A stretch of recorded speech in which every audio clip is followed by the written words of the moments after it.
kanina nung ibinahagi ng ating kapatid, no? Na yun nga, kailangan nating sumunod sa kalooban ng Diyos ng may pag-ibig. Amen?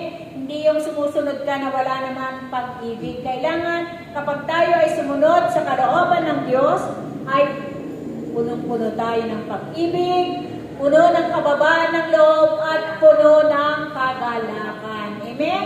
So, yun yun. Kailangan nating sumunod sa kalooban ng Diyos yung mga pinakamahalagang utos niya. Sapagkat yun, kapag nasunod natin, tunay na makakarating tayo sa buhay na walang hanggan. Amen? So, malakas sa palakpak sa ating Panginoon. So, handa na ba kayong makinig? Meron pa tayong dessert ulit. Amen? Marami tayong dessert ngayon, no?